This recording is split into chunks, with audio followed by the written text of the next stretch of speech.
Hello dear students, welcome to education with TV show. आम contribution of educator पढ़ुली आम Mahatma Gandhi already पढ़ी सारी, गोपबंधु दास ऑलरेडी पढ़ी सारी। तो पिलामाने आज आम पढ़ा श्री अरबिंदो, जहाँ आम ओडिया रे कहूँ अरबिंद। तो ये होउछंती आम भारतर महान शिक्षाविद मध्यरु जड़े।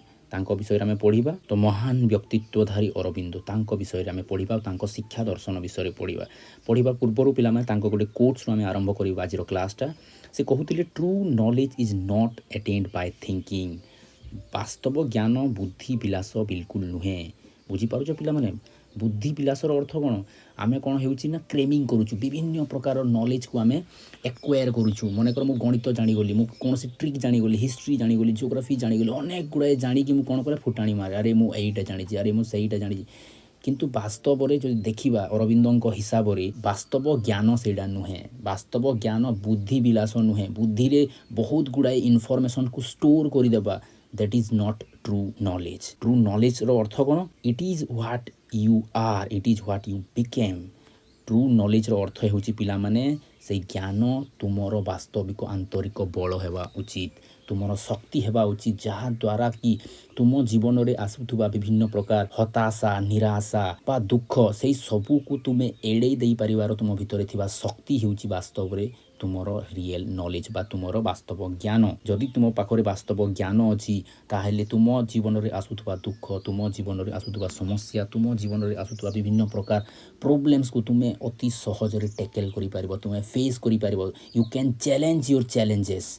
तुम्हें तुमर समस्या मान को कौन कर चैलेंज कर को तुम्हें उठी पार जदि तुम पाखरे रियल नॉलेज अच्छी। तेणुक तो ज्ञान बुद्धि विलास बिल्कुल नुहे। अरबिंद तो ताठारू भी आग को कहते पिला। अरबिंद कौन कहते? यह ही वास्तव तुमे अट, इट इज योर आइडेंटिटी। यहीटा तुम परिचय अटे पिला माने। ज्ञान स्वरूप होउची तुमर वास्तविक स्वरूप। से कौन करुछंती? तुम भितर थिबा ज्ञानर से चैतन्य सत्ता को से देखि पारुछंती। आ से कहउछंती तुमे ही वास्तव रे सीए अट। दुनियार कौनसी व्यक्ति भी अज्ञान रूप अंधकार रही चाहती ना। समस्ते चाहती मते ज्ञान मिलू, मते नॉलेज मिलू, मते विजडम मिलू, किंतु ज्ञान आमर स्वरूप एक कथा आम जानी नाहु। किंतु अरबिंद कहउछंती जे ज्ञान हेउची तुमर वास्तविक स्वरूप। तुमे ज्ञान रे तैयारी, तुमे ही ज्ञान अट। तो यहीटा हूँ आमर अरबिंदर देखा प्रणाली बा शिक्षा दर्शन तांकर फिलोसफी। आम जिते आगक आगक जावा विषय में जाना। किंतु मन रख पिला माने अरबिंद गोटे एमतीका दार्शनिक बा शिक्षाविद जहाँ दर्शन पाश्चात्य आ प्राच्य अर्थात आम वेस्टर्न दुनिया को देखा, आम भारतीय संस्कृति को देखा, दुई संस्कृतिर मिलन तुम्हें पाइब, दुई संस्कृतिर ज्ञान तुम्हें पाइब, दुई संस्कृतिर भावना तुम्हें पाइब।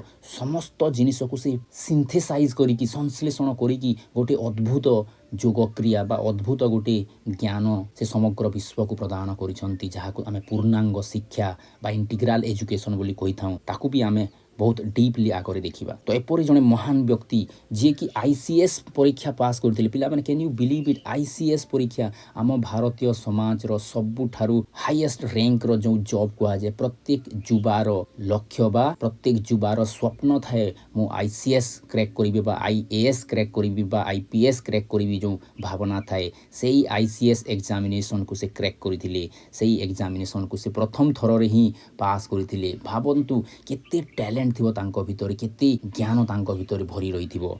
तो तांको आज आमे पढ़िबा, तांको दर्शन को देखिबा, तांको शिक्षा दर्शन को देखिबा। तो काल विलंब न करी पिला माने भिडियोटी को स्टार्ट करिबा।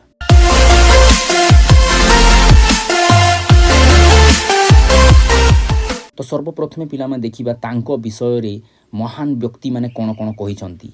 एईटा गोटे बहुत फेमस कोट पिला माने जहाँकि श्री अरबिंदों विषय रे कहा जाए, जेटा कि केन विल्बर्स कहिसंती। केन विल्बर्स कहिसंती पिला माने। एटा होचंती केन विल्बर्स हैला। आ से कहउचंती कोन? अरबिंद हेउचंती इंडिया रो greatest modern philosopher sage, greatest modern philosopher sage. एईटा पिला माने बहुत बहुत इंपोर्टेंट एग्जाम पर्सपेक्टिव्स रो एईटा अनेक थरो आसिलानी। भलो कि मने रख, भारतर सर्वश्रेष्ठ आधुनिक दार्शनिक साधक बोली कहा जाउची। काहाकू? अरबिंदों को कहा जाउची भारतर सर्वश्रेष्ठ आधुनिक मॉडर्न जुगर हैला। आ दार्शनिक भी अटंती, आ से साधक भी अटंती। तो एटा कहिसंती केन विल्बर।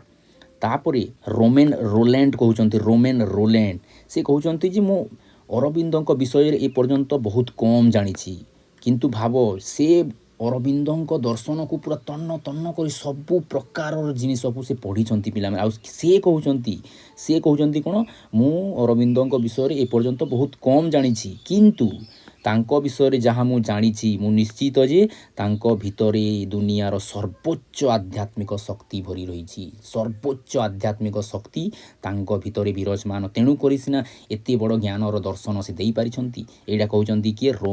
ରୋଲାଣ୍ଡ। ଓକେ, ତାପରେ ଫ୍ରେଡରିଚ୍ ସ୍ପେଇଗେଲବର୍ଗ କ'ଣ କହୁଛନ୍ତି? Aurobindo was a guiding star for this world. Guiding star ଅଟନ୍ତି, ପୃଥିବୀର ପଥ ପ୍ରଦର୍ଶକ ତାରକା ଅଟନ୍ତି। ତ ଏଇଟା ହେଉଛି ପିଲାମାନେ ମହାନ ବ୍ୟକ୍ତିମାନେ ଅରବିନ୍ଦଙ୍କ ବିଷୟରେ କ'ଣ କହିଛନ୍ତି। ତାହେଲେ ତାଙ୍କ ଜୀବନ ଦର୍ଶନ ବିଷୟରେ କିଛିଟା ଆମେ ଜାଣିବା। ସର୍ବପ୍ରଥମେ ଆମେ ଦେଖିବା ପିଲାମାନେ ତାଙ୍କର ଜୀବନ ପରିଚୟ ହେଲା। ତାଙ୍କ ବାପାଙ୍କର ନାମ ହେଉଛି କୃଷ୍ଣଧନ ଘୋଷ। ଓକେ, ଏଇଟା ହେଉଛନ୍ତି ତାଙ୍କର ବାପା କୃଷ୍ଣଧନ ଘୋଷ। ତାପରେ ତାଙ୍କ ମା ହେଉଛନ୍ତି ସ୍ୱର୍ଣ୍ଣଲତା ଦେବୀ, ଏଇଟା ହେଉଛନ୍ତି ତାଙ୍କର ମା ପିଲାମାନେ। ଆଉ ଏଇଟା ଆମର ଶ୍ରୀ ଅରବିନ୍ଦ। ଆଉ ତାଙ୍କର ୱାଇଫ୍, ଏଇଟା ହେଉଛନ୍ତି ତାଙ୍କର ୱାଇଫ୍ ମୃଣାଳିନୀ ଦେବୀ। ଆଉ ଜନ୍ମ ହେଇଥିଲେ ଅଗଷ୍ଟ 15 ତାରିଖ 1872। ଅଗଷ୍ଟ 15ରେ ତାଙ୍କର ଜନ୍ମ ପିଲାମାନେ। ଅଗଷ୍ଟ 15 କ'ଣ ହେଇଥିଲା? ଅଗଷ୍ଟ 15ରେ ଭାରତ ସ୍ୱାଧୀନତା ଲାଭ କରିଥିଲା, ଆମ ଦେଶ ସ୍ୱାଧୀନତା ଲାଭ କରିଥିଲା। ଆଉ ସେଇ ଦିନରେ ଦେଖ କେତେ ମହାନ ସଂଯୋଗ ଯେ ଯେଉଁଦିନ ଭାରତ ସ୍ୱାଧୀନ ହେଇଛି ସେଇ ଦିନ ଶ୍ରୀ ଅରବିନ୍ଦଙ୍କ ଜନ୍ମ ହେଇଛି। 1872 ମସିହାରେ ତାଙ୍କର ଜନ୍ମ ହେଇଛି। ଓକେ, କୋନାଗର ଗାଁରେ, ଯାହାକି ହୁବଲି ପାଖରେ ଅଛି, କୋଲକାତାର ସେଇ ସ୍ଥାନରେ ତାଙ୍କର ଜନ୍ମ ହେଇଥିଲା, କୋନାଗର।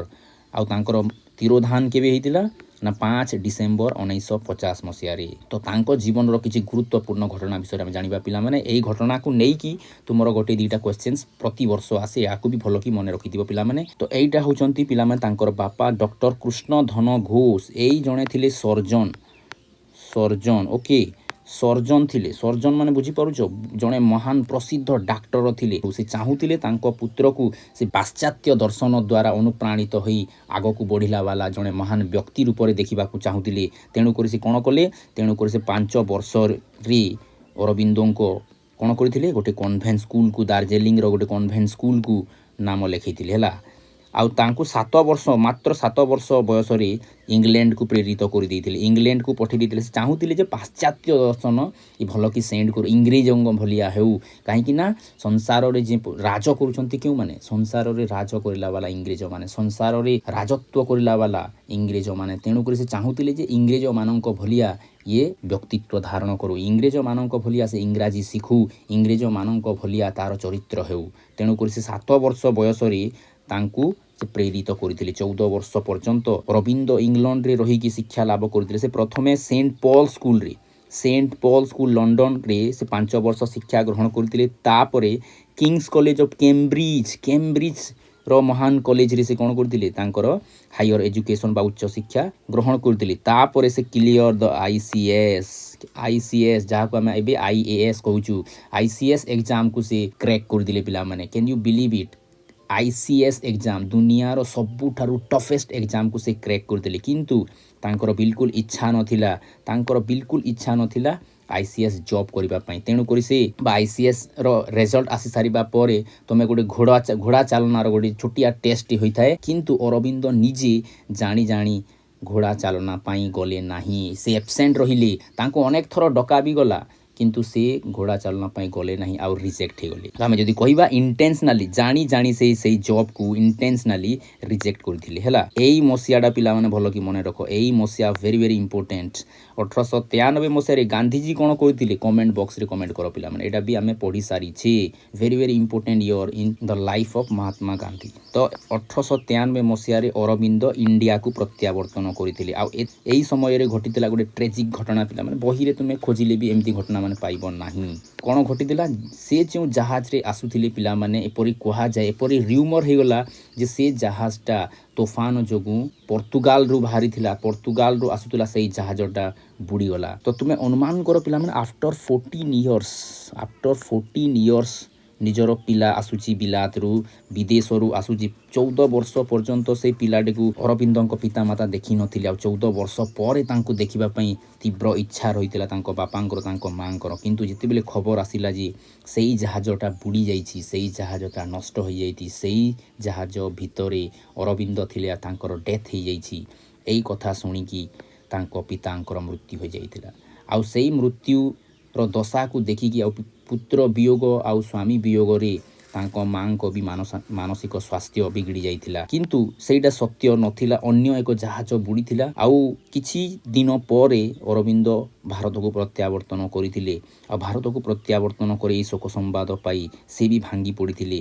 ତାଙ୍କ ମାଆ ତ ତାଙ୍କୁ ଆଉ ଚିହ୍ନି ପାରୁନଥିଲେ। କିଛି ଦିନ ଅତିବାହିତ କରିବା ପରେ ଯାଇ ତାଙ୍କ ମାଆଙ୍କ ମାନସିକ ସ୍ୱାସ୍ଥ୍ୟ ଟିକେ ଭଲ ହୋଇଥିଲା ଆଉ ତାଙ୍କୁ ସେ ଚିହ୍ନି ପାରିଥିଲେ। ତାପରେ ଦେଖିବା ଆମେ ସେ ବରୋଡ଼ା ରାଜାଙ୍କ ଅଣ୍ଡରରେ, ବରୋଦାର ରାଜାଙ୍କ ଅଣ୍ଡରରେ 13 ବର୍ଷ କାଳ ଚାକିରି କରୁଥିଲେ। ପ୍ରଥମେ ତ ସେ ସେକ୍ରେଟେରୀ ହିସାବରେ ତାଙ୍କ ଅଧୀନରେ କାମ କରୁଥିଲେ, କିନ୍ତୁ ତାଙ୍କର ବିଦ୍ୱତାକୁ ଦେଖି ତାଙ୍କୁ ସେ ପ୍ରଫେସର, କଲେଜରେ ପ୍ରଫେସର ରୂପରେ ଫ୍ରେଞ୍ଚ ଆଉ ଇଂଲିଶ ପଢ଼ାଇବା ପାଇଁ ତାଙ୍କୁ ପ୍ରଫେସର ରୂପରେ ଦାୟିତ୍ୱ ଅର୍ପଣ କରିଥିଲେ। ଆଉ ତା ସହିତ ବିଭିନ୍ନ ଇନଷ୍ଟିଚ୍ୟୁସନକୁ କିପରି ଚଳାଯାଏ, ଲିଡରସିପ୍ କ୍ୱାଲିଟିକୁ ଦେଖିକି ତାଙ୍କୁ ବରୋଦା ଷ୍ଟେଟ୍ କଲେଜର ଭାଇସ୍ ପ୍ରିନ୍ସିପାଲ ରୂପରେ ବି କାର୍ଯ୍ୟଭାର ଦିଆଯାଇଥିଲା। ହେଲା, ତାଙ୍କର ଜ୍ଞାନକୁ ଯଦି ଆମେ ଭଲ କି ବୁଝିବା ପିଲାମାନେ, ହି ଲର୍ନ ମୋର୍ ଦେନ୍ 12 ଲାଙ୍ଗୁଏଜ୍, 12ଟା ଭାଷାରେ ତାଙ୍କର ଜ୍ଞାନ ଥିଲା ପିଲାମାନେ। 12ଟା ଭାଷା, ଆମେ 2ଟା ଭାଷାରେ ଜ୍ଞାନ ଆଣିବା ପାଇଁ ବର୍ଷ ବର୍ଷ ଲାଗିଯାଉଛି, ଫିର୍ ବି ଆମେ କହିପାରିବା ନାହିଁ ଯେ ଆମର ସମ୍ପୂର୍ଣ୍ଣ ଜ୍ଞାନ ଅଛି। କ୍ୟାନ୍ ୟୁ ଇମାଜିନ୍ ପିଲାମାନେ, ଦେଖ କେତେଟା ପାଶ୍ଚାତ୍ୟ ଭାଷା ସେ ଜାଣିଥିଲେ। ଅନୁମାନ କର, ଇଂରାଜୀ ଜାଣିଥିଲେ, ଫ୍ରେଞ୍ଚ, ଲାଟିନ୍, ଗ୍ରୀକ୍, ଇଟାଲିଆନ୍, ଜର୍ମାନୀ, ସ୍ପେନିଶ, ଏଇ ସବୁ ଭାଷାରେ ସେ ସିଦ୍ଧହସ୍ତ ଥିଲେ। କେବଳ ଜାଣିଥିଲେ ତା ନୁହେଁ, he can speak, he can read, he can write. ସେ କହି ବି ପାରୁଥିଲେ, ଲେଖି ବି ପାରୁଥିଲେ ଆଉ ପଢ଼ି ବି ପାରୁଥିଲେ ପିଲାମାନେ। ମାଷ୍ଟ୍ରି ଥିଲା ତାଙ୍କ ଏଇ ଭାଷାମାନଙ୍କ ମଧ୍ୟରେ। ଭାରତୀୟ ଭାଷା ଭିତରେ ବି ସେ କ'ଣ କ'ଣ ପଢ଼ିଥିଲେ ଦେଖ, ବେଙ୍ଗୋଲି ଭାଷା ତାଙ୍କୁ ଜଣାଥିଲା, ସଂସ୍କୃତ, ଗୁଜରାଟୀ, ମରାଠୀ ଆଉ ହିନ୍ଦୀ। ତ ଏଇ 5ଟା ପ୍ଲସ୍ ଏଇ 7ଟା 12ଟା ଭାଷା ତାଙ୍କୁ ଜଣାଥିଲା।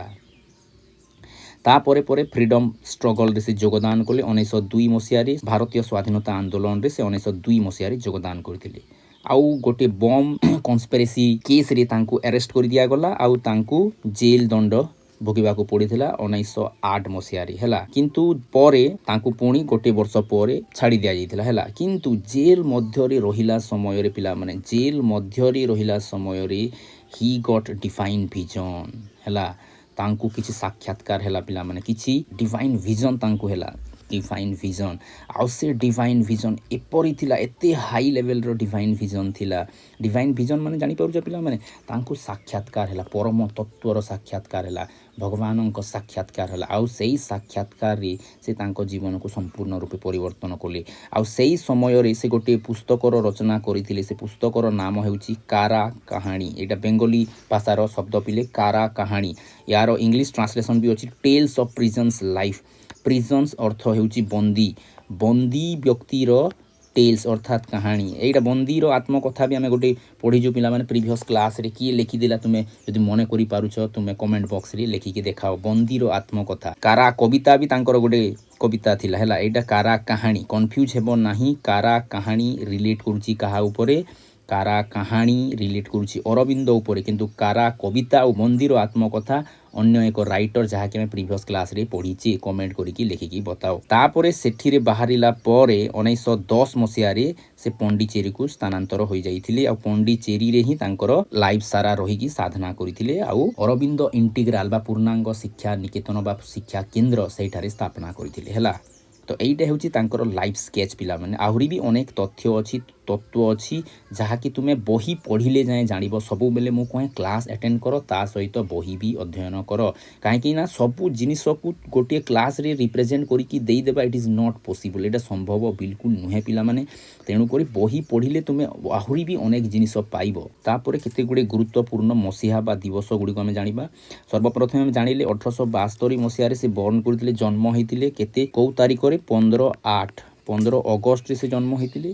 ତାପରେ 1879 ମସିହାରେ ସେ ୱେଣ୍ଟ ଟୁ ଇଂଲଣ୍ଡକୁ ଗଲେ। 1890 ମସିହାରେ ICS କ୍ଲିୟର କଲେ। ଆଉ 1893 ମସିହାରେ ରିଟର୍ନ ଟୁ ଇଣ୍ଡିଆକୁ ରିଟର୍ନ କଲେ। ଯେଉଁ ଟାଇମ୍ରେ ସେ ଇଣ୍ଡିଆକୁ ରିଟର୍ନ କରୁଛନ୍ତି, ଗାନ୍ଧିଜୀ କ'ଣ କରୁଛନ୍ତି? ସାଉଥ ଆଫ୍ରିକାକୁ ଯାଉଛନ୍ତି। ହେଲା, 1902 ମସିହାରେ ସେ ଫ୍ରିଡମ୍ ଷ୍ଟ୍ରଗଲକୁ ଜଏଣ୍ଟ କଲେ। 1908 ମସିହାରେ ଆରେଷ୍ଟ ହେଲେ। ଆଉ 1910 ମସିହାରେ ମୁଭ୍ ଟୁ ପଣ୍ଡିଚେରୀକୁ ସେ ସ୍ଥାନାନ୍ତରିତ ହୋଇଥିଲେ। ଆଉ 1943 ଏଇ ରେଡ୍ କଲରରେ ଯେଉଁ ଅଛି ପିଲାମାନେ, ଏଇଟାକୁ ଭଲ କି ମନେ ରଖ। ହେଲା, ଏଇଟା ଅନେକ ଥର ପରୀକ୍ଷାରେ କ୍ୱେଶ୍ଚନ୍ ଆସିଲାଣି, ତେଣୁକରି ମୁଁ ରେଡ୍ରେ ଲେଖିଦେଇଛି।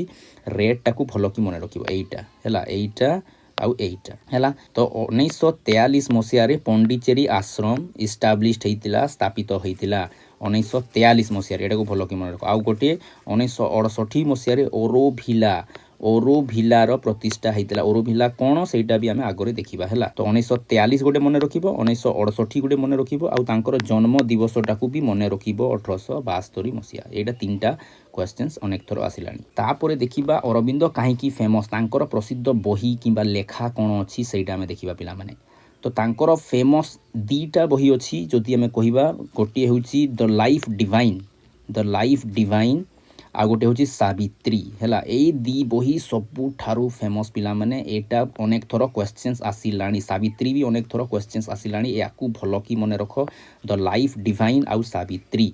आउ भी बही से लिखिं essay on Gita synthesis of yoga है। एसे ऑन गीता आउ सिंथेसिस ऑफ योगा कहीं सिंथेसिस ऑफ योगा कहुच्छी पे से वेस्टर्न आउ इंडियन योगा को सिंथेसाइज करिसंती मिश्रण करिकी गोटे अद्भुत धरणर शिक्षा प्रदान करिसंती। से पाश्चात्य दर्शन को भी पढ़ी पाश्चात्य जीवन शैली को भी देखिंट आ भारतीय जीवन दर्शन को भी देखिंट भारतीय दर्शन को भी से अध्ययन करिसंती आ दुही दर्शनर समन्वय गोटे अद्भुत दर्शन से देइसंती ताकू सिंथेसिस कहुच्छी पिला माने। तापर से एडिटर थिले संपादक थिले कौ मैगजीन रो वंदे मातरम मैगजीन रो हैला। वंदे मातरम गोटे बहुत फेमस गीत भी से किए रचना करदिले जो माने जानिछ कमेंट बॉक्स रे लेख पिला माने हैला। से ही हेउचंती वंदे मातरम पत्रिकार भी रचयिता हैला। आ ये थिले एडिटर हैला। श्री अरविंद थिले वंदे मातरम पत्रिकार एडिटर। तांकर फोटो भी एथिरे अछि देख। आ गोटे युगांतर एटा बंगाली रे आसुथिला जाहाकू युगांतर कहुच्छी। युगांतर रे भी से एडिटर थिले। ता सहित आध्यात्मिक जगत रे भी विभिन्न प्रकार मैगजीन चालुथिला। सेटा होची गोटे धर्म आ गोटे होची कर्मयोगिन। धर्म थिला एटा बंगालीटा आर कर्मयोगिन थिला एटा इंग्राजीटा। एटा भी बहुत फेमस किंतु जदि सबुठारु फेमस जदि देखिबो माने लाइफ डिवाइन आउ सावित्री। एटा को तुमे भल कि मन रख। एई 2टा बही बहुत थर क्वेश्चंस आसिलानी। तापर देखिबा तांको जीवन दर्शन कोन थिला से कोन चिंताधारा रखिथिले बा तांको जीवन रे को दर्शन प्रतिफलित हेउथिला हैला। तो प्रथमे देखिबा आमे आइडियालिस्ट चिंताधारा। आइडियालिस्ट चिंताधारा माने कोन भगवत विश्वासी थिले भगवान को से मानुथिले हैला। आत्मा परमात्मा एई सब जिनिस ऊपर तांकर विश्वास थिला हैला। किंतु तांकू कुआ जे नियो वेदांतीन है। नियो वेदांतीन कौन वेदांत फिलोसफी जो अच्छी पिला माने वेदांत फिलोसफी रो किछिटा जिनिस को से परिवर्तन करिके तांकर आइडियोलॉजी को से प्रतिस्थापन करुथिले। तेणुक कहुए नियो वेदांती। जदि तुम परीक्षा रे तांकर जीवन दर्शन विषय पढ़े तुम्हें सिंपली लिखिपार से ईश्वर विश्वासी थिले ईश्वर को से मानुथिले। तेणुक कहुए ईश्वरवादी बा आदर्शवादी बा आइडियालिस्ट है। तापर द्वितीय पॉइंट है सिंथेसिस ऑफ योगा। से योगर संश्लेषण करते क्या क्या संश्लेषण करिसंती वेस्टर्न आउ ईस्टर्न है बा वेस्टर्न आउ इंडियन कहीपर। एटा इंडियन कहीपर। वेस्टर्न मान है पाश्चात्य आ एटा है भारतीय बा या कहुए प्राच्य है।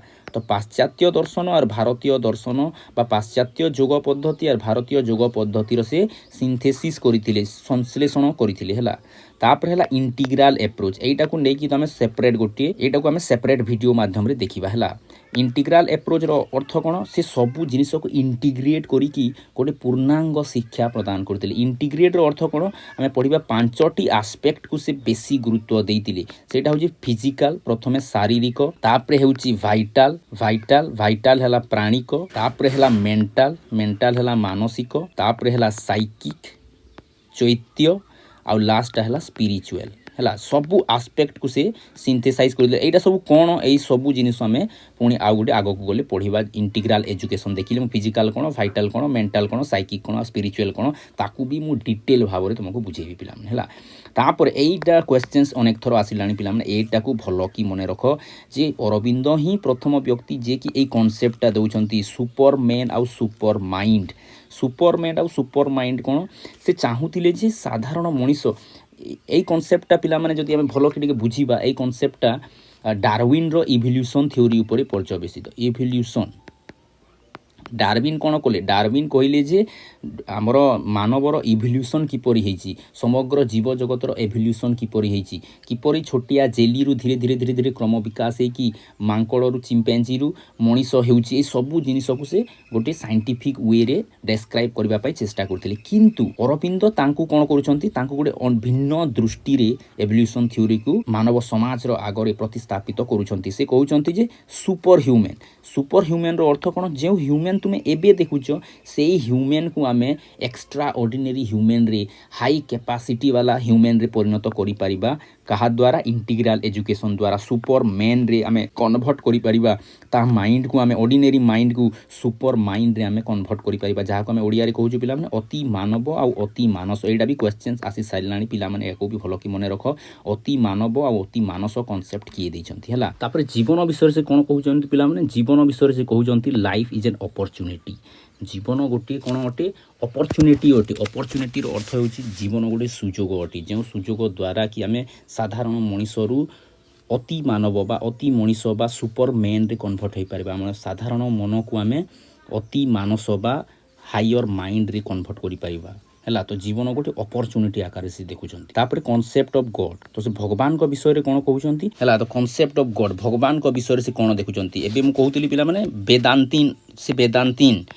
वेदांतीन को से टिके मॉडिफाई करती तेणुक कह जाए नियो वेदांतीन है नियो वेदांतीन अर्थ कौन वेदांत फिलोसफी जो अच्छी पिला माने भारतीय दर्शन वेदांत दर्शन जहाँ कहुच्छी जहाँकि शंकराचार्य देइछंती शंकराचार्य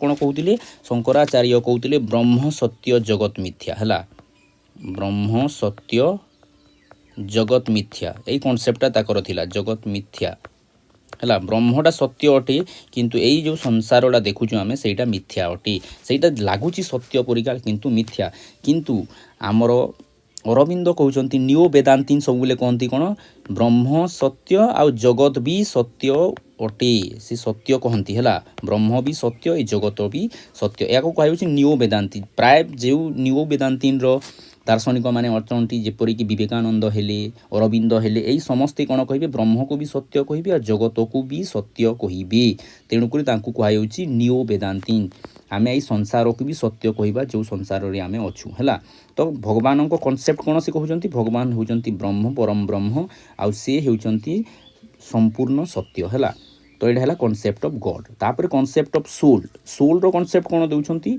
सोल रो से कॉन्सेप्ट देकी कहउछंती जे सोल हेउची आम भीतर थिबा से दिव्य चेतना जो दिव्य चेतना की विभिन्न प्रकार संस्कार द्वारा एबे आच्छादित हो जाइछि आ आमे सिंथेसिस द्वारा बा आमे विभिन्न क्रिया द्वारा बा युग द्वारा बा ध्यान द्वारा सेई आंतरिक चेतना को सही शुद्ध चेतना को बाहर करि पारिबा आउ एटा बाहर को बाहर करिवार सबटारु बड़ कार्य होउची शिक्षार तो शिक्षार कार्य होउची आम भितर थिबा सही आंतरिक दिव्य चेतना को परिस्फुट करिबा तेणुक जो बही अच्छी पिला माने लाइफ डिवाइन एटा को भी फॉलो की देख लाइफ डिवाइन बोले दिव्य ज्ञान दिव्य चेतना ताकू किपरि आमे बाहर को बाहर करि पारिबा सही पुस्तक रे अति भल भाव वर्णन कराइछि हैला तापर कॉन्सेप्ट ऑफ माइंड पिला माने तुमे जदि पिला माने अरविंद को भल की पढ़िबो तांको पुस्तक को भल की अध्ययन करिवो से 6 टाइप्स ऑफ माइंड विषय रे कहउचंती 6 प्रकार रो मन हैला 6 टाइप्स ऑफ माइंड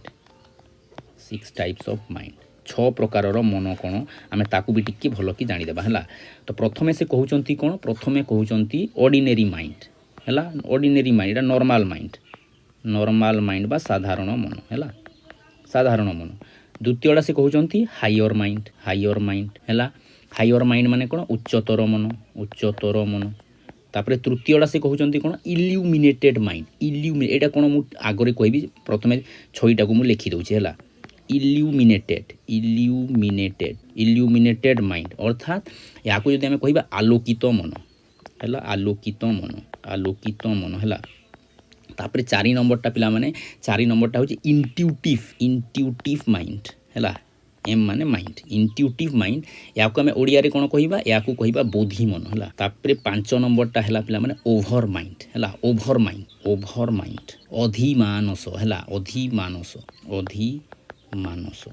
तापर 6 नंबर हेबो पिला माने सुपर माइंड हाईएस्ट माइंड होची कोन सुपर माइंड एटा भी क्वेश्चंस आसे पिला माने सबुडर हाईएस्ट लेवल ऑफ माइंड कोन सेटा होची सुपर माइंड हला या को हमें कहूछु अति मानस सुपरमैन आउ सुपर माइंड रो कांसेप्ट तो एटा कोन हमें टिके बुझी दो पिला माने जदि आमे साधारण वे रे देखिबा पिला माने नॉर्मल माइंड समस्तंकर थाई पिला माने हला समस्तंकर आमे जदि देखिबा साधारण व्यक्ति जहाँ भी अछंती नॉर्मल माइंड रे से माने जीवे हला मने करो गोटे लेबर कास्ट अछंती फार्मर्स अछंती से माने नॉर्मल माइंड रे जीवे हला जे मानकु खाली काम खाइबा आउ जीवन यापन करिबा सिंपल वे रे से माने लाइफ को देखुचंती हला सेटा नॉर्मल माइंड रे जीवे तापर सेकंड लेवल ऑफ माइंड जो अछि हायर माइंड से माने कोन करूचंती ना निजर कर्म निजर खाद्य वस्त्र बासगृह यही साधारण भावनारू से माने ऊर्ध्व को उठी सारी जेपरि कि मु जदि कहिबी टीचर्स हेले पोएट हेले हला लेखक कवि शिक्षक यही सबू व्यक्ति माने हेबे कोन एई माने भी साधारण कार्य करूछंती किंतु ता ठारू टिके ऊर्ध्व को से माने उठी जाइछंती कविता लेखुछंती से माने प्रकृति को एक्सप्रेस करूछंती जीवन गढ़िबारे से माने सहाय्य करूछंती एई माने आसी जिबे पिला माने हायर माइंड साधारण रू से माने टिके ऊर्ध्व को चली गले किंतु आउरी जदि आमे आगो को देखिबा इल्यूमिनेटेड माइंड माने कोन फोकस्ड माइंड हे जिबे माने जेपरि कि मु कहिबी साइंटिस्ट माने हला साइंटिस्ट माने हेगले फोकस माइंड वाले एटा होची इल्यूमिनेटेड माइंड से माने गोटे समस्या को भिन्न रूप रे भिन्न दृष्टिभंगी रे देखिबा पई समर्थ हेबे पिला माने एटा हला इल्यूमिनेटेड माइंड हला साधारण दुनिया रे आमे इल्यूमिनेटेड माइंड बहुत कम लोक पाइबा एपारी तुमे मने करो पिला माने एठारू एई आडो को जिबा पई तुमे देखिबो नॉर्मल माइंड रो व्यक्ति सर्वाधिक थिबे तापर हायर माइंड क्वचित थिबे इल्यूमिनेटेड माइंड ता ठारू कम तापर इंट्यूटिव माइंड आसिले आहुरी कम हो जिबे हला इंट्यूटिव माइंड अर्थ हेउची जेउ माने संसार को संपूर्ण भिन्न दृष्टि रे देखंती अर्थात एटा होची मंक माने हला मंक माने पिला माने इंट्यूटिव माइंड से माने इंट्यूशन द्वारा गोटे स्थान रे बसी की जदि हमें कहबा भारत रो गोटे मंक थिबो से अमेरिका रे कोन हेउची ताकू से जानि परिबे तांकर इंट्यूटिव लेवल ऑफ माइंड अछि बोधी मन अछि हला इंट्यूशन द्वारा से संसार रे कोन हेबा को जाउची बा कोन होइथिला बा कोन हेबो से सबु जिनिस को गोटे स्थान रे बसी की कहि परिबे सेटा हेउची intuitive mind higher order of mind तापरे पिला माने नेक्स्ट लेवल ऑफ माइंड हेउची ओभर माइंड अधिमानस ओभर माइंड माने एटा को से एक्सप्रेस करी की कहउचंती ओभर माइंड कहारो हेबो पिला माने मंक रू भी हायर स्टेज तुमे अनुमान करि पड़ुछो मंक रू साधु सन्यासी माननको ठारू भी हायर लेवल को जे चली जीवो अर्थात ब्रह्मलीन हम ओडिया रे गोटे वर्ड को आजे बा संस्कृत रे गोटे वर्ड को आजे ब्रह्मलीन योगिन हला ब्रह्मलीन योगिन मानकर माइंड हेउची ओभर माइंड आउ ता ठारू भी हायर माइंड सुपर माइंड पिला माने एइटा हेउची मनीष आउ भगवान गोटे परिका हेइ जिबे मनीष आउ देवता गोटे परिका हेइ जिबे ता अर्थ तुमे भगवत परिवाच्य हेइ जिवो सेही माइंड को एक्वायर करिबा हेउची वास्तव रे शिक्षार मूल लक्ष्य तेनु करी से कहउजंदी कोन सुपरमैन आउ सुपर माइंड हेउची शिक्षार लक्ष्य तापरे नेक्स्ट पॉइंट को आसीबा सेटा होची कर्मा फिलोसॉफी ऊपर कोन कहउजंती कर्म दर्शन भारतीय दर्शन जहाँ भी तुमे देखिबो पिला माने सबु दर्शन रो इनहेरेंट गुण हेउची कर्म दर्शन कहे कोन कॉज एंड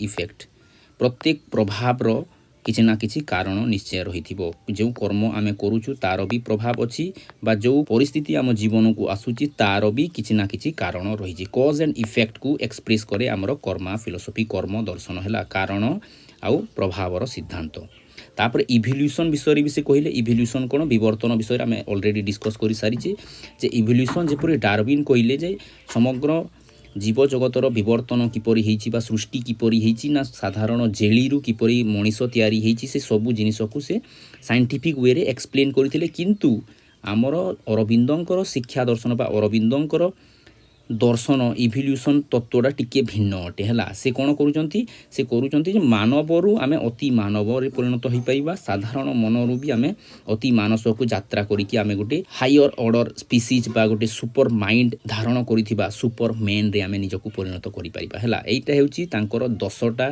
दर्शन ऊपर सीधा सलक क्वेश्चंस आसे नहीं काहे कि आमे शिक्षा दर्शन पिला माने पढुछु तेनु करी दर्शन जदि क्वेश्चंस आसीबो 2टा क्वेश्चंस बा 2 मार्किया बा 4 मार्किया क्वेश्चंस आसी अरविंदंकर जीवन दर्शन विषय रे लेख 2 मार्किया आसिले तुमे 2-3टा पॉइंट लिखिबा आमे 10टा पॉइंट डिस्कस करिछि किंबा जदि 4 मार्किया आसिले तुमे कम से कम 4टा पॉइंट बा 5टा पॉइंट को इलाबोरेट करिवो हैला। तापर जिबा आमे नेक्स्ट तो तांकर शिक्षा दर्शन कोन थिला शिक्षा को तांकर योगदान कोन थिला ताकू भी आमे देखिबा पिला माने व्हाट इज एजुकेशन तांको हिसाब रे शिक्षार अर्थ कोन education is helping the growing soul एइटा को भलो की मने रखो पिला माने हेल्पिंग द ग्रोइंग सोल आम मध्य रे थिबा विकासमुखी जो आत्माडा अछि सेई आत्मा को हेल्प करिबा कौन करने to draw out that is in itself ता मध्य जो चैतन्य सत्ताटा अच्छी से सत्ता जो विभिन्न प्रकार कर्म रे विभिन्न प्रकार आवरण रे ढांकी ही जाइछि सेई आवरण को हटेकी सेई सत्ता को बाहर करिवार सामर्थ्य जे देव से हेउछि शिक्षा पिला माने तो बुझी पारुछ आम मध्य रे जो इनफानाइट पोटेंशियल अच्छी पिला माने एटा को भलो की बुझ इनफानाइट पोटेंशियल आम भितर ऑलरेडी अच्छी पिला माने सेई पोटेंशियल को बाहर करिवार कार्य हेउछि एजुकेशन रो जेपर कि कालिदास रो उदाहरण दिया जाय पिला माने कालिदास मध्य से कवित्वर गुणटा थिला से पोटेंशियलटा थिला किंतु सेटा बाहर को बाहरी पारु नथिला किंतु परिस्थिति माध्यम रे विभिन्न शक्तिर प्रभाव द्वारा सेई पोटेंशियलटा बाहर को बाहरिला आउ से मेघदूत भलिया महान महान काव्य रचना करिगली हैला। तो तेणुक पिला माने समस्तक मध्य से दिव्यता अच्छी समस्तक मध्य से इनफानाइट पोटेंशियाबिलिटी रही अच्छी ताकू बाहर करिवार कार्य हेउछि शिक्षार एजुकेशन हैला। तो सरल शब्द रे जदि आमे बुझिबा कोन शिशु मध्य रे थिबा लुकायित शक्ति को बाहर करी ताकू गोटे संपूर्ण मनीष रे परिणत करिवा हेउछि शिक्षार लक्ष्य हैला। तापरे आउ कोन कहिसंती आउ गोटे स्थान रे से कहउचंती education is the building of powers of human mind and spirit मनुष्य मध्य रे मनुष्य आत्मा और मनुष्य मन को स्ट्रेंथेन करिबा बिल्ड करिबा शक्तिर निर्माण करिबा सेटा हेउछि शिक्षार सबुठारु बड़ कार्य हैला। शिक्षा हेउछि मानव मन आउ आत्मार शक्तिर निर्माण करिबा एहा हेउछि ज्ञान चरित्र और संस्कृतिर उद्दीपन अटे एटा कहिसंती कि एटा कहउचंती हमर अरविंद एटा भी क्वेश्चंस आसे पिला माने जे सीधा सलक तुमको क्वेश्चन देई देबो जे अरविंदों को अनुसार शिक्षार संज्ञा लेख यही संज्ञा को तुम्हें भल की मन रखी था helping the growing soul to draw out that is in itself आम मध्य रे थिबा आमर चैतन्य सत्ता को बाहर करिवारे जे साहाय्य करे से हेउछि शिक्षा एटा को भल की मन रखी था हैला। बा तुम जदि शुद्ध भाषा रे लिखिबो विकासमुखी आत्मार परिप्रकाश रे जे सहायता प्रदान करे से हेउछि शिक्षा बा शिक्षा विकासमुखी आत्मार परिप्रकाश रे सहायता प्रदान करे हैला एटा को भल की मन रखो। तापर आमे देखिबा एम्स ऑफ एजुकेशन शिक्षार लक्ष्य विषय से कोन कहिसंती हैला।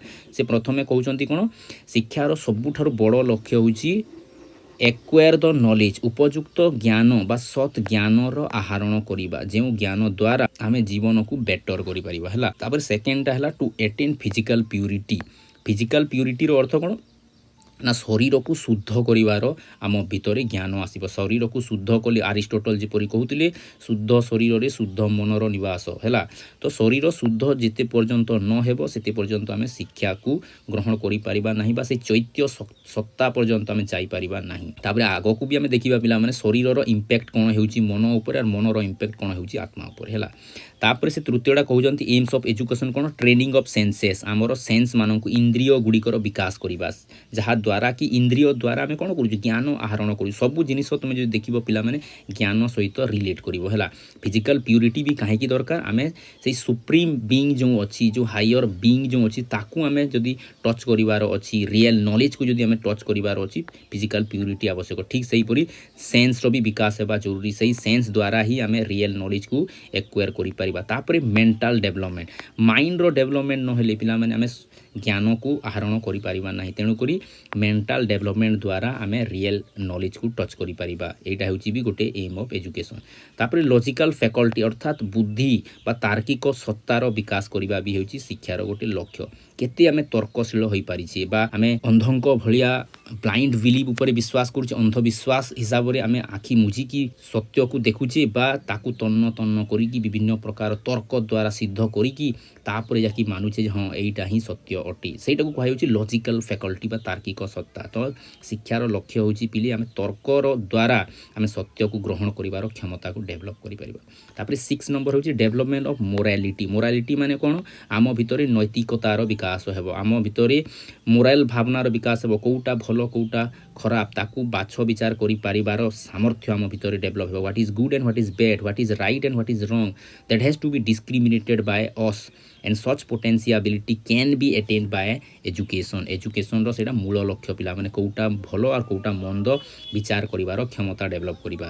तापर डेभलपमेंट ऑफ कॉन्शियसनेस आम भितरे विवेकर विकास करिबा हैला, विवेकशील मनुष्य परिणत हेबा हेउची हमर शिक्षार लक्ष्य। तापर आम भितरे स्पिरिचुअल डेभलपमेंट भी करिबा, आध्यात्मिक चेतनार विकास करिबा भी हेउची शिक्षार लक्ष्य। तापर सबुठारु बड़ लक्ष्य हेउची सेल्फ रियलाइजेशन, आमको निजको अनुभव करिवार अछि, आत्मानुभूति करिवार अछि, आमे किए वास्तव रे जानिबार अछि, आम भितरे जो असीम संभावना अछि से असीम संभावना गुडी को परिप्रकाश करिवार शक्ति जे प्रदान करिवो से होची शिक्षा पिला माने। तेणु करी शिक्षार लक्ष्य होची आत्मानुभूति बा सेल्फ रियलाइजेशन हैला।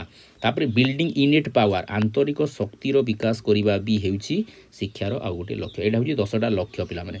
एटा भी 2 मार्किया क्वेश्चंस भी आसे अरविंदों को हिसाब रे शिक्षार 2टा लक्ष्य लेख, तो 2टा लक्ष्य तुम अति सहज रे लिखि पारिबो हैला। तापर आमे पढिबा तांकर सबुठारु बड़ कंट्रीब्यूशन हैला, सबुठारु बड़ contribution to the world that is called integral education. Direct questions आसे पिला माने इंटीग्रल एजुकेशन किए दैछंती, पूर्णांग शिक्षा किए दैछंती, आमर अरविंद दैछंती। याकू भलो की मने रख काहे कि एटा इंटीग्रल एजुकेशन कहा जाउची। इंटीग्रल एजुकेशन रे को 5टा एस्पेक्ट अछि, एई सबु जिनिस को आमे एथिरे भलो की बुझीबा कहीं एटा बहुत इंपोर्टेंट आ एटा अनेक थर क्वेश्चंस आसिलाणी हला। इंटीग्रल एजुकेशन माने कोन पूर्णांग शिक्षा। पूर्णांग शिक्षा माने कोन आमर सबु प्रकार एस्पेक्ट को जदि सिंथेसाइज करी कि आमे गोटे ज्ञानर तत्व प्रदान करिबा ताको आमे इंटीग्रल एजुकेशन कहूछु।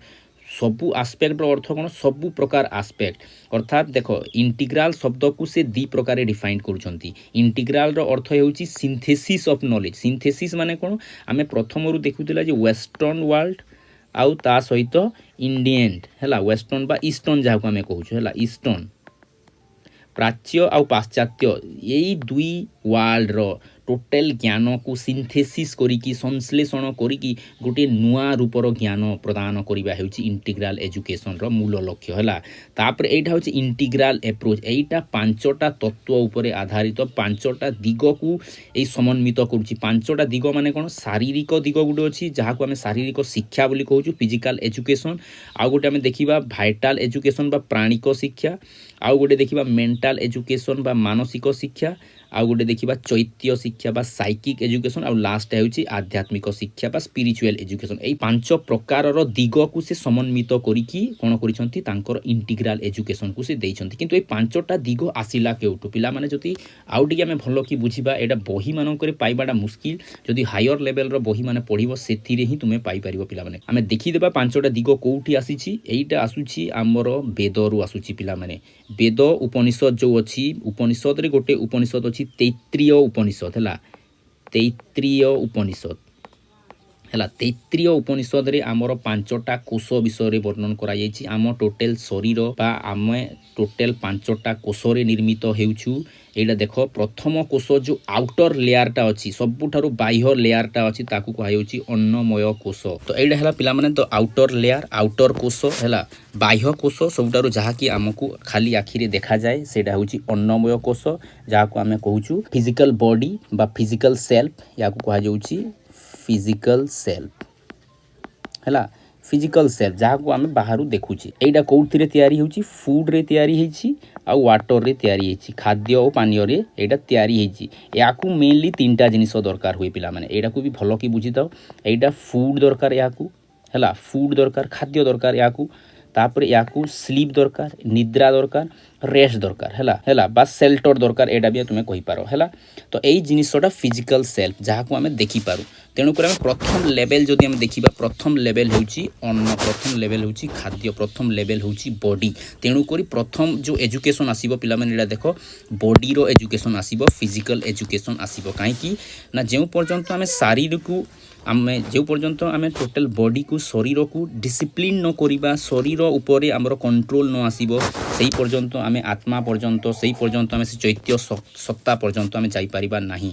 तेणुक फिजिकल एजुकेशन रे तीनटा दिग से कहउचंती कोन शरीर रे डिसिप्लिन आसीबा जरूरी शरीर उपरे कंट्रोल आसीबा जरूरी तापर शरीर विभिन्न जो अंग अच्छी विभिन्न अंग मध्य समन्वय बा कोऑर्डिनेशन रो नॉलेज रहिबा बहुत जरूरी पिला माने हला। तापर जेते बेले हमें फिजिकल एजुकेशन हायर ऑर्डर रे हमें पाइबा हमें कोन करिबा फिजिकल एजुकेशन हमें काहे की नेबा शारीरिक शिक्षा हमें काहे की नेबा हला in order to make the body fit शरीर को सुस्थ रखिबा पई विभिन्न प्रकार रोग रु आमे ताकू निवारण करिबा पई हला डिफेक्ट्स रु ताकू बंचेइबा पई हमकु शारीरिक ज्ञान बहुत बहुत मात्रा रे आवश्यक। एटा होची प्रथम लेयर प्रथम कोष विषय एटा कहूची हला। द्वितीय कोष कोन आमे देखिबा द्वितीय कोष को रिलेट करिबा द्वितीय नॉलेज संगे हला।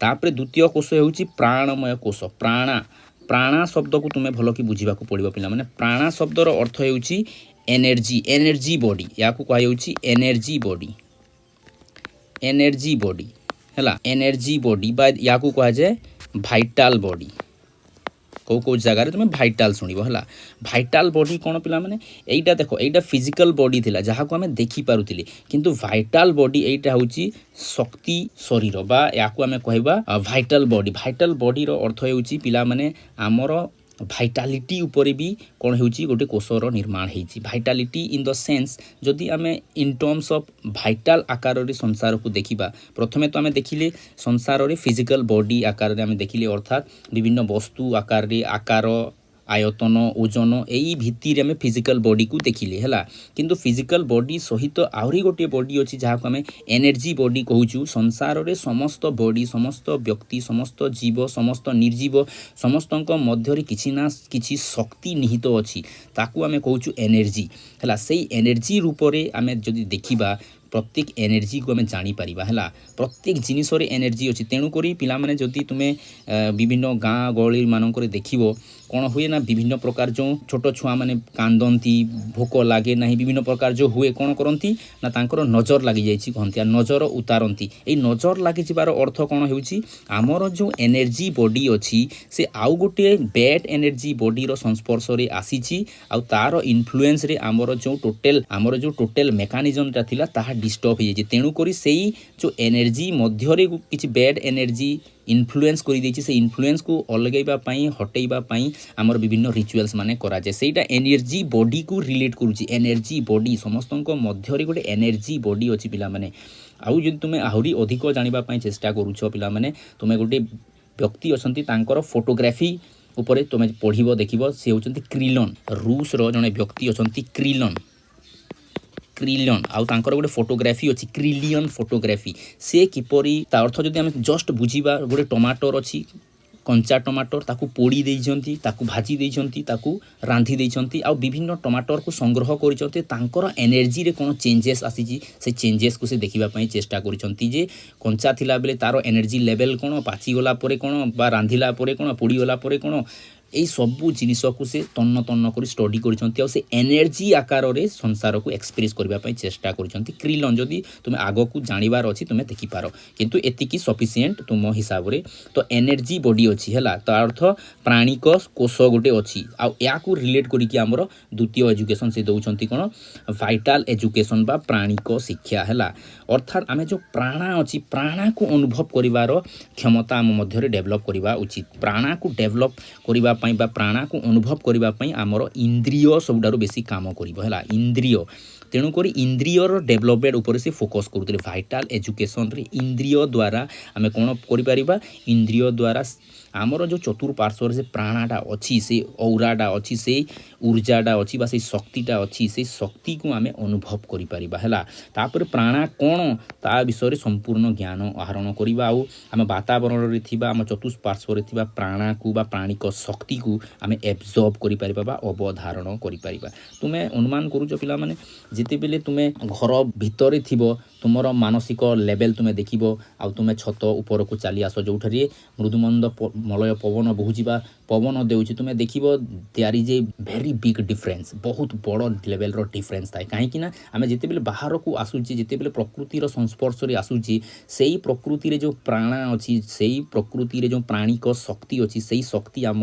शरीर एब्जर्व करिबारे लागि थाए जहाँद्वारा कि आमर क्लांति स्वतः दूर हो जाए आमर मानसिक अवसाद दूर हो जाए सबकिछि बैलेंस हार्मोनी स्टेज को आसी जाए तेणुक से कहते प्राणिक शिक्षा बा भाइटाल एजुकेशन है तापर तृतीय स्तर देखा है तृतीय स्तर जो देख पे तृतीय स्तर होची मनोमय कोशर अर्थ कौन तो मनोमय कोश कौन आहरी एटा डीप पिला माने এইটা দেখো এইটা আমি দেখি পারুଥିଲେ এইটাକୁ ଟିକେ ଟିକେ ଅନୁଭବ କରି ପାରୁଥିଲେ କିନ୍ତୁ এইটা ଆହୁରି ସଟଲ ତ এইটা ତୃତୀୟ କୋଷଟା ହେଉଛି ମନୋମୟ କୋଷ ଆଉ ତୃତୀୟ କୋଷ ମନୋମୟ କୋଷ କାହାକୁ ରିଲେଟ୍ କରୁଛି mental body mental body earth कौन आमर मानसिक स्थिति अनुसार गोटे लेयर सृष्टि हेब गोटे बॉडी सृष्टि हेब गोटे कोष सृष्टि हेब जहाँ को आम कहूँ मेंटाल बॉडी कहीं गोटे गोटे व्यक्ति मान सहित मिसवा आमको बहुत भल लगे कहीं मानसिक स्थिति बहुत हायर लेवल रे अच्छे मेंटाल पावर बहुत हायर लेवल रे अच्छी जदि आम जोगी मान पाखक जा सन्यासी मान पाखक जा आमको अहेतुक शांतिर अनुभव हुए कहीं हुए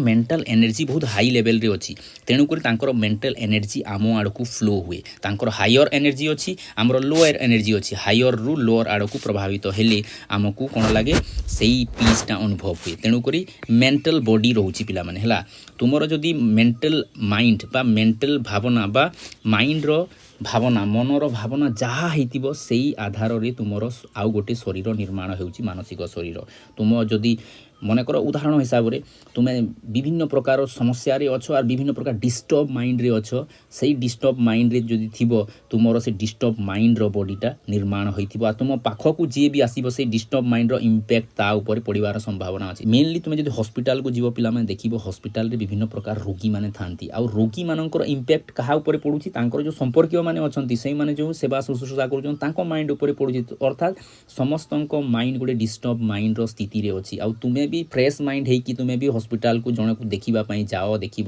तुम माइंड भी से परिका हो तुमको केते बेले आनंदर सेठारे अनुभव हेबो नाही तुम माइंड ओजनिया भलिया लागिबो से वातावरणटा से परि लागिबो काहेकि से मेंटल बॉडी सेटारे काम करूची हला मेंटल बॉडी तेणु करी पिला माने सबु बेले मने रखिबो तुमर माइंड तुमर बॉडी रो निर्माण करूची मेंटल बॉडी जेति की स्वास्थ्यवान हेबो तुम मन रे जेते शुभ विचार आसीबो सेते तुमको बेटर करिवो जेउति पई तुमे गोटे पाठ भी तुमे क्लास 7 रे पढ़ी मन रे आसु मोर शुभ भावना कहीं से पाठटा दिया है पिला माने मन रे जदि शुभ भावना आसीबो तुमर मेंटल बॉडी या रिलेट कर पिला माने तुमे पाठ पढ़ीछ हला तो मेंटल एजुकेशन जरूरी अटे देखुच अरविंद केते हायर लेवल रे भाबुचंती मेंटल एजुकेशन रो अर्थ होची डेवलपमेंट ऑफ कंसंट्रेशन माइंड द्वारा हमें कौन करि परिबा माइंड द्वारा हमें एकाग्रतार वृद्धि करि परिबा फोकस्ड माइंड करि परिबा कंसंट्रेटेड माइंड करि परिबा बा हमें एटेंशन रो पावर बढ़ी परिबा कंसंट्रेशन रो पावर बढ़ी परिबा तापरे कंट्रोल ओवर थॉट्स आमे निज थॉट्स ऊपर कंट्रोल करि परबा निज भावना निज संकल्प ऊपर कंट्रोल करि परबा कंट्रोल करा जाई परिबो कोन होई पिला माने विभिन्न समस्या जेते आमे पढियो आमे निज संकल्प ऊपर भी कंट्रोल करि पारु नै विभिन्न प्रकार थॉट्स आसुतुबो से एमती कहि देला एमती हला कला ये कला सी कला गोटे थॉट्स पर आ गोटे थॉट्स किंतु देखो से थॉट्स ना आमे क्रिएट करूछु आमे जदी चाहिबा आम भीतर जदी स्ट्रेंथ थिबो आमे से देखो स्टॉप करि परिबा आमे अन्य दिग को आम मन को रूपांतरित बा ट्रांसफर करि परिबा हैला तो एइटा होची मेंटल एजुकेशन द्वारा आमे कोन करि परिबा माइंड को आम कंट्रोल रे आनी परिबा तापरे मेंटल एजुकेशन रे आमे आम आइडियाज मानन को ऑर्गेनाइज करि परिबा ऑर्गेनाइज जो एपड़ सेपड़ भीतर प्रस्त होगी जो एपड़ सेपड़ होगी आम थिंकिंग माने अच्छी सब थिंकिंग को बेटर वे रे ऑर्गेनाइज करि परिबा आम माइंड को आम ऑर्गेनाइज करि परिबा हैला तापरे लास्ट हैला डेवलपमेंट ऑफ मेंटल साइलेंस मानसिक स्थिरता मानसिक नीरवता को आम डेवलप करि परिबा माइंड को आम स्थिर करि परिबा पिला माने माइंड को साइलेंट करि परिबा दुनिया रे कहा जाय पिला माने the silent the mind the powerful the mind जहार मन जेति की स्थिर सेति की मात्रा रे सेई मनटा सेते शक्तिशाली कहीं ना पिला माने माइंड को तुलना करा जाए पानी सहित तुलना करा जाए पानी सहित वाटर सहित आर वाटरटा जेते हलचल मुक्त होइतिबो जेते स्थिर होइतिबो जेते शुद्ध होइतिबो पिला माने पानी भितरे जहाँ भी पड़ितिबो आमको क्लियर दिसिबो क्लारिटी दिसिबो कहीं ना सेटा शुद्ध अछि सेटा स्थिर अछि हैला ठीक सेहीपरि आम मन भितर आम जहाँ भी इनफर्मेशन स्टोर करिछु पिला माने सेटा पानी भलिया विभिन्न जिनिस पड़िला भलिया पड़िथिबो किंतु जदि मन स्थिर अछि मन साइलेंट अछि माने कोठारे अछि सेही जिनिस आमे टेक आउट करि परिबा बाहर को बाहर करि परिबा इमर्ज करि परिबा हला तेणु करि पिला माने the silent the mind the powerful the mind जते साइलेंट रहिबो सेतिकी आमे स्थिर हेबा सेतिकी हमर फोकस बढ़िबो बुद्धि बढ़िबो हमर धी शक्ति बढ़िबो हला मेमोरी पावर बढ़िबो हला तेणु करि पिला माने मेडिटेशन सिखो तेणु करि पिला माने जोग करिबा द्वारा प्राणायाम करिबा द्वारा ध्यान करिबा द्वारा हमर मेंटल पावर बढ़ी थाए तापरे तो साइकिक एजुकेशन आसुची पिला माने चतुर्थ कोश जहाकू कहा जाउची विज्ञानमय कोश एटा मनोमय कोशर आउ टिके आगको अर्थात एटा को कहा जाउची विज्ञानमय कोश और इंटेलेक्चुअल बॉडी बा याकू कहा जाउची wisdom body intellectual body wisdom body बा इंट्यूटिव बॉडी हैला ज्ञान शरीर अर्थ कोन एथिरे तो थॉट्स पैटर्न हमें देखिला पिला माने एठारे निर्णय करिवार शक्ति देखिबो निर्णय करिवार शक्ति रो अर्थ हेउची तुमरो बुद्धिर शरीर एटा हैला बुद्धिर शरीर अर्थ बुझी पारुछ पिला माने एइटा जहा पाखरे जेते शुद्ध चेतना थिबो पिला माने से तार बुद्धि सेतिकी निर्मल थिबा निर्मल बुद्धि जहार थिबो से ही उपयुक्त निर्णय नै पारिबो कोउटा करिबा कथा नुहे हैला याकू कहउची विज्ञानमय कोश काहे कि आगो काल राजा माने जेते समस्या आसुतला काहा पाखकू धाउतिले ना सन्यासी माननकू पाखकू धाउतिले जोगी माननकू पाखकू धाउतिले ऋषि माननकू पाखकू धाउतिले काहे कि ना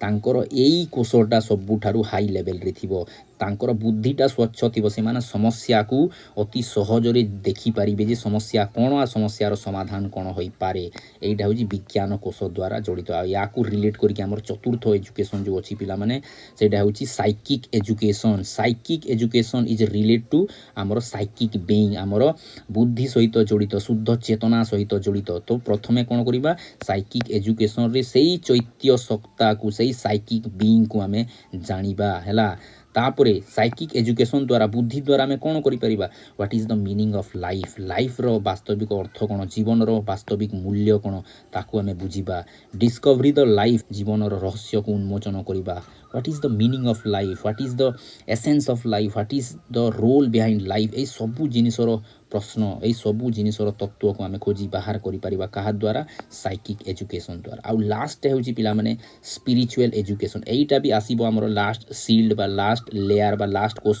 जहा को हमें कहूछु आनंदमय कोशर अर्थ कोन याकू कहा जे ब्लिस लेयर हैला ब्लिस बॉडी एथरिक बॉडी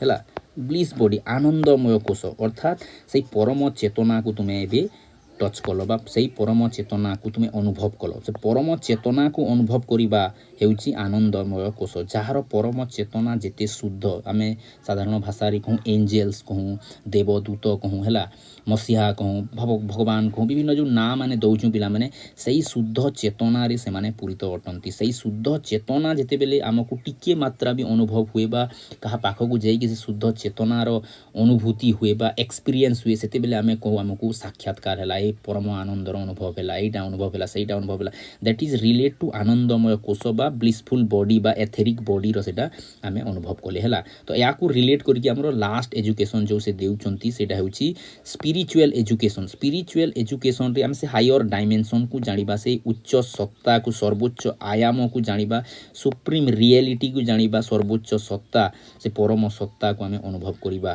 तापर हम भितरे जो विभिन्न पातर अंतर अच्छी मेनीनेस अच्छी बा भिन्नता अच्छी से भिन्नता मध्य आमर वाननेस को आम देखा एकत्व को आम देखिबारे सक्षम हेबा हैला एटा हाईएस्ट स्टेज रे ही पारिबो जे समस्तंक भिन्नता भितरे भी सेही एकत्व सेही परम तत्व को तुमे अनुभव करि पारिबो समस्तंक मध्य से ऐक्य भाव को तुमे देखि पारिबो पिला माने एटा होची स्पिरिचुअल एजुकेशन द्वारा संभव तापरे लास्ट होची फाइंडिंग द इटर्नल ब्लिस सेही परम आनंदर संधान तुमे पाई पारिबो का द्वारा स्पिरिचुअल एजुकेशन द्वारा एटा होची 5 हाईएस्ट स्टेजेस ऑफ एजुकेशन पिला माने एटा देखो बाकी एजुकेशन रे सिंपल लेवल रो एजुकेशन थिला महात्मा गांधी बेसिक एजुकेशन रे 5टा तत्व बिल्कुल ନାହିଁ କିଛି କିଛି ଅଛି ଅନ୍ୟ ଆୟାମ ମାନେ ଅଛି କିନ୍ତୁ ଦେଖ ଅରବିନ୍ଦଙ୍କର କେତେ ହାୟର ଲେଭେଲ୍ ଅଫ୍ ଥଟ୍ ଯେ ସେ କ'ଣ କରୁଛନ୍ତି ସବୁ ଜିନିଷକୁ ୟୁନାଇଟ୍ କରୁଛନ୍ତି ଏଥିରେ ଶାରୀରିକ ବି ଅଛି ମାନସିକ ବି ଅଛି ଚୈତ୍ୟ ବି ଅଛି ଆଧ୍ୟାତ୍ମିକ ବି ଅଛି ସବୁ ପ୍ରକାରର ଜ୍ଞାନକୁ ସେ କ'ଣ କରୁଛନ୍ତି ସିନ୍ଥେସାଇଜ୍ କରିକି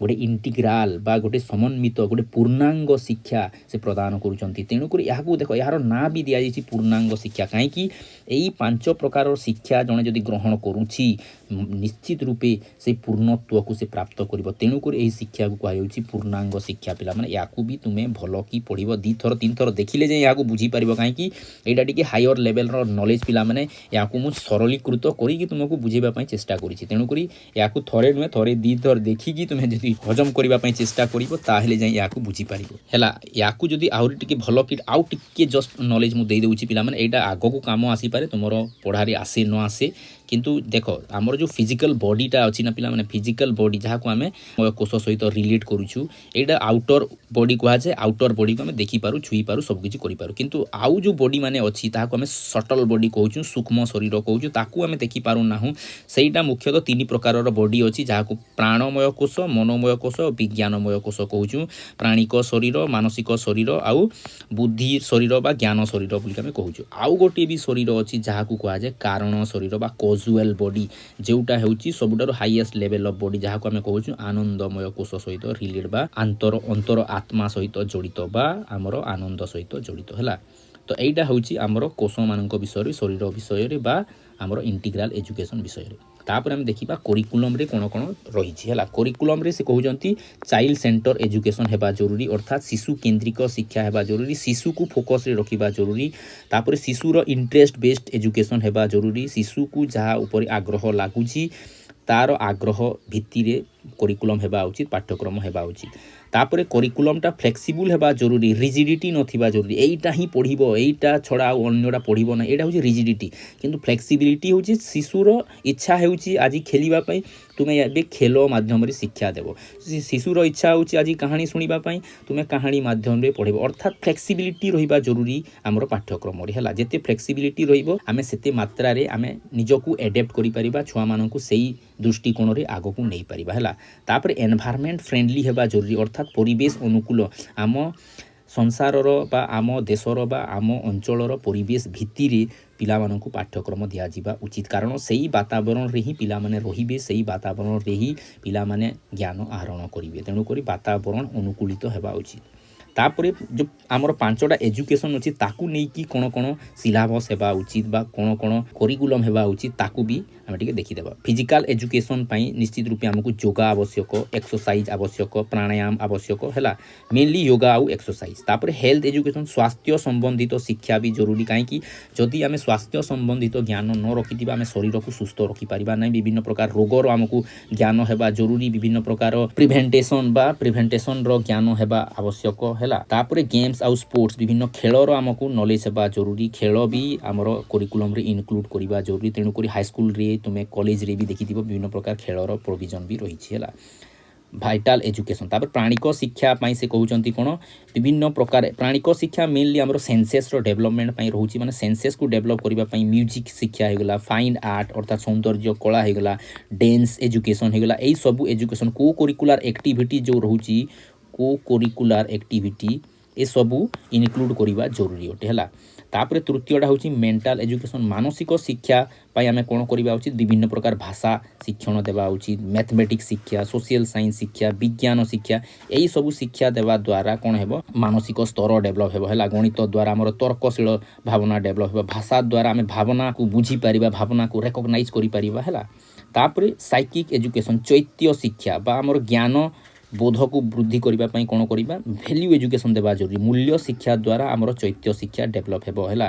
ଏଜୁକେସନ୍ ଅଫ୍ ଦ ମାଇଣ୍ଡ ମାନସିକ ଶିକ୍ଷା ମନର ଶିକ୍ଷା ଦେବା ଦ୍ୱାରା ବି ଆମର ଚୈତ୍ୟ ଶିକ୍ଷା ଡେଭଲପ୍ ହେବ ସବୁଠାରୁ ବଡ଼ କଥା ମେଡ଼ିଟେସନ୍ ଦ୍ୱାରା ଧ୍ୟାନ ଦ୍ୱାରା ଆମର ବୁଦ୍ଧି ସ୍ୱଚ୍ଛ ହେବ ବୁଦ୍ଧି ଶ୍ରେଷ୍ଠ ହେବ ହେଲା ତାପରେ 5 ନମ୍ବର ହେଉଛି ପିଲାମାନେ ସ୍ପିରିଚୁଆଲ୍ ଏଜୁକେସନ୍ ବା ଆଧ୍ୟାତ୍ମିକ ଶିକ୍ଷା ଆଧ୍ୟାତ୍ମିକ ଶିକ୍ଷାରେ ଆମେ ବିଭିନ୍ନ ପ୍ରକାର ସ୍ପିରିଚୁଆଲିଟି ଉପରେ ଆମେ ଜ୍ଞାନ ଆହରଣ କରିବା ଯାହାଦ୍ୱାରା ସ୍ପିରିଚୁଆଲ୍ ଏଜୁକେସନ୍ର ଅର୍ଥ କ'ଣ ସ୍ପିରିଚୁଆଲ୍ ଏଜୁକେସନ୍ରେ ଆମେ କିଏ ବାସ୍ତବରେ ପରମ ସତ୍ତା କ'ଣ, ବାସ୍ତବରେ ଦୁନିଆ କ'ଣ, ଏଇ ସବୁ ଆଧ୍ୟାତ୍ମିକ ସତ୍ତା ବିଷୟରେ ଆମେ ଅବଗତ ହେବା। ୟାକୁ ବି ଜ୍ଞାନରେ ବା ୟାକୁ ବି କରିକୁଲମରେ, ୟାକୁ ବି ସ୍କୁଲ ଏଜୁକେସନରେ ଇନକ୍ଲୁଡ୍ କରାଯିବା ଜରୁରୀ।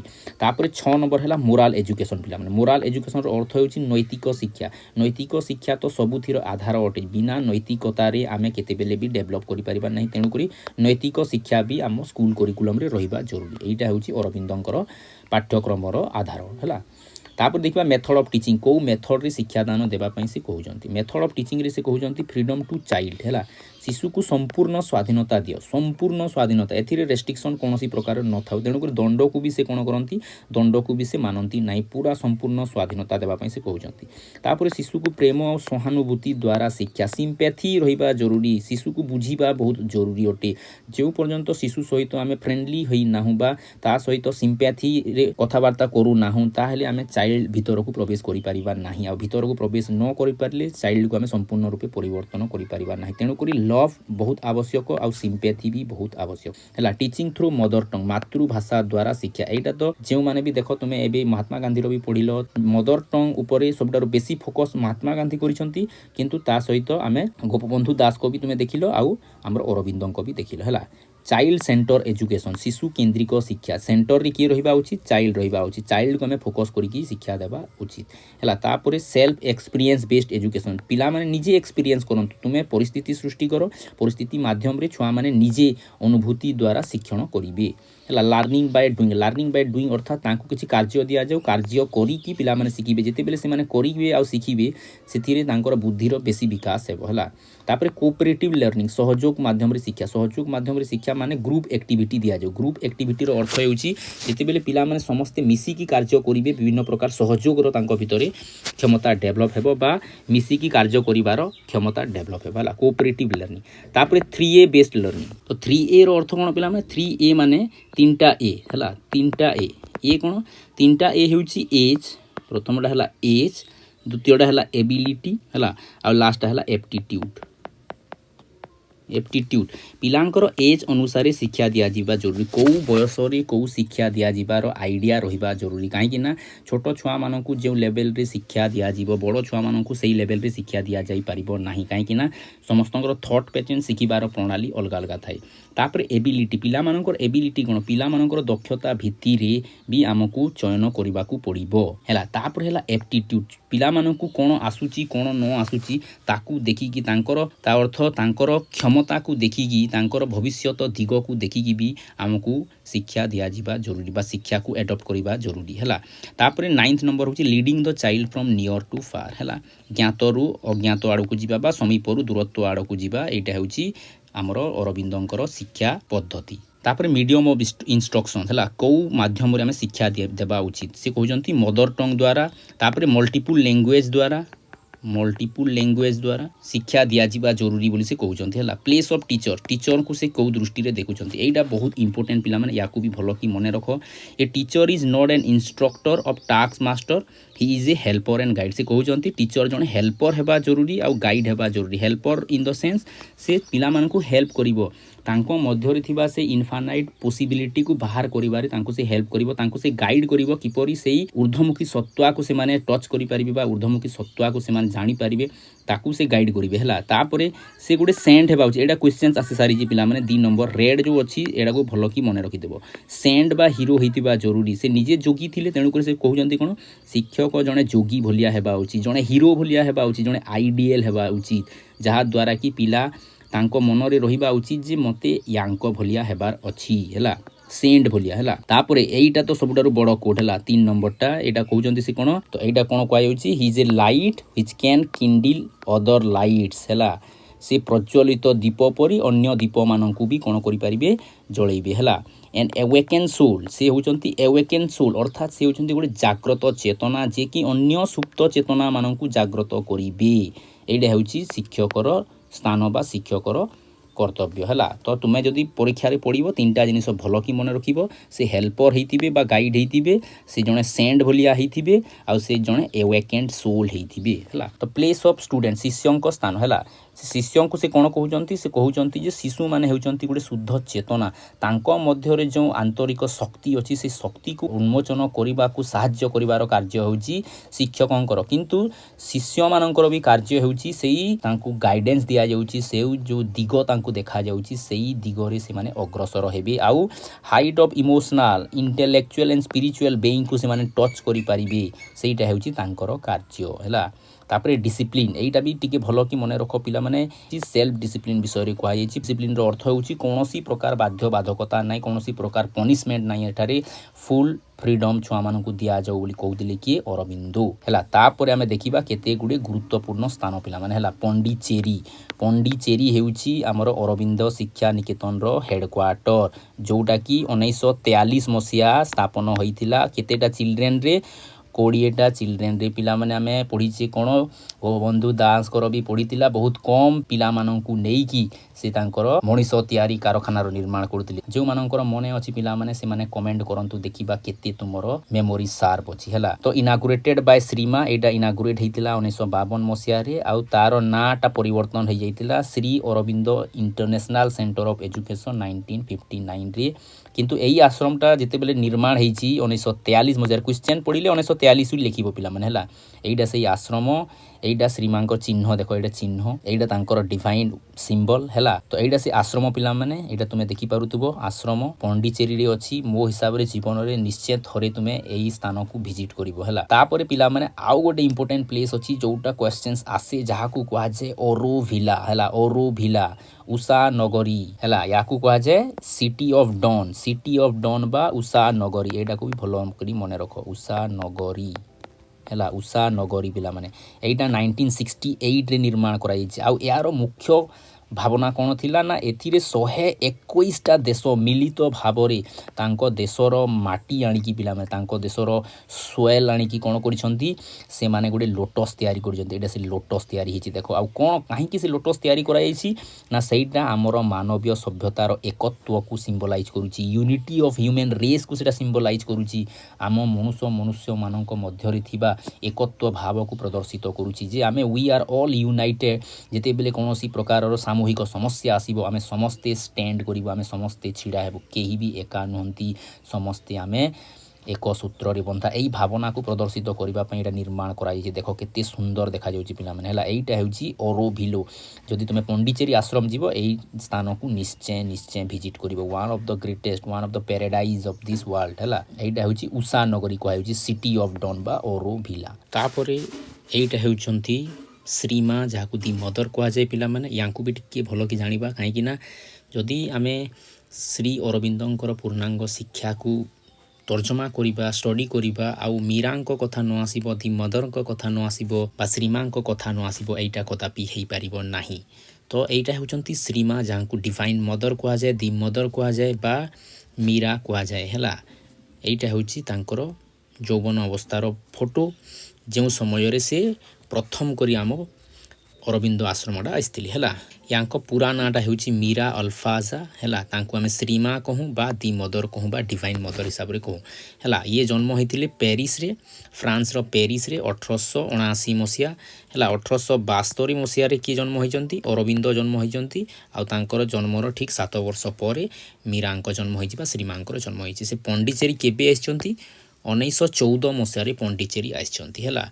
आउ टुक चार्ज ऑफ आश्रम 1926 मसीह जिते बेले पंडिचेरी आश्रम रो प्रतिस्थापना होता सेते बेले श्री अरबिंद कौन करते समस्त प्रकार आश्रम कार्यभार को मीरा अल्फाजा को बा श्रीमा को अर्पण कर से दिन ठारू दीर्घ पाखापाखि जब आम अनुमान करवा 50 वर्ष काल पर्यंत से श्री अरबिंदर ज्ञान को विश्व दरबार समस्त क्षेत्र को से प्रसारित करते। आउ 1973 मसीह तिरोधान होता। यही सिंबलटा पिला तुम सबु बेले देखि प्रत्येक अरबिंद पूर्णांग शिक्षा केन्द्र रे यही सिंबलटा थाए। यही सिंबल सिम्बलाइज करे बा इंगित करे श्री माँ को बा डिवाइन मदर को मीरा अल्फाजा को है यार गोटे सिग्निफिकेन्स अच्छी पे सिग्निफिकेन्स कौन जो भितर तुम देखुच यहाँ अंतर डिवाइन बीइंग बा सुप्रीम डिवाइन को इंगित करे आउ यही चारिटा जो अच्छी चारिटा डिवाइन मदर चारोटी रूप को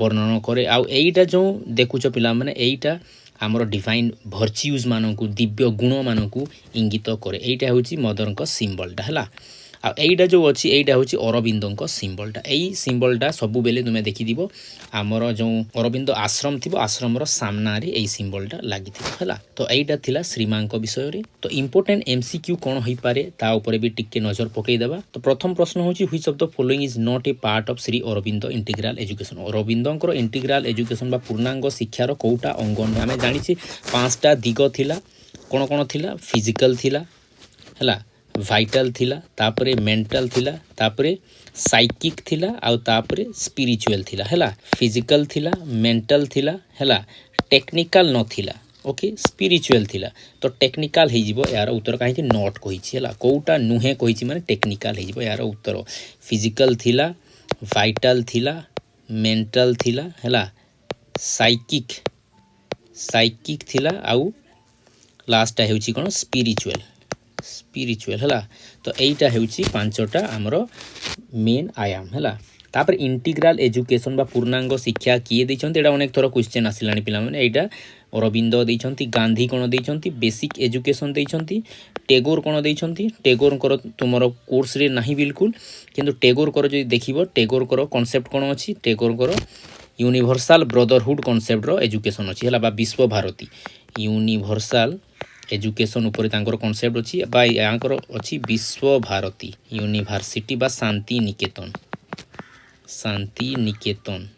हैला याकू भी मन रखो आर गोपबंधुंकर कोन अछि गोपबंधुंकर सत्यवादी वनविद्यालय सत्यवादी हैला dash is known of city of dawn काहाकू कहा जाए ओरोविला को कहा जाए ओरोविला हैला एटा केते मसिया रे स्थापना हैछि 1968 रे यार स्थापना हैछि हैला तापर हेडक्वार्टर ऑफ श्री अरविंदो आश्रम अरविंदर आश्रम रो हेडक्वार्टरटा कौठारे लोकेट करुछि या पंडिचेरी रे लोकेट करुछि ओके तो who gave the concept of development of super man and super mind in the age the main aim of education है एम ऑफ एजुकेशन रे किए सुपर मैन आउ सुपर माइंड रो डेवलपमेंट विषय रे कहिसंती बा अति मानव आउ अति मानसर कथा किए कहिसंती अर्थात शिक्षार लक्ष्य हेउची अति मानव को प्राप्त हेबा बा अति मानस को प्राप्त करिबा एटा हेउची शिक्षार लक्ष्य बोली किए कहिसंती एटा कहिसंती अरविंदो शिक्षा रे आम अति मानव आउ अति मानसर कांसेप्टटा अछि हैला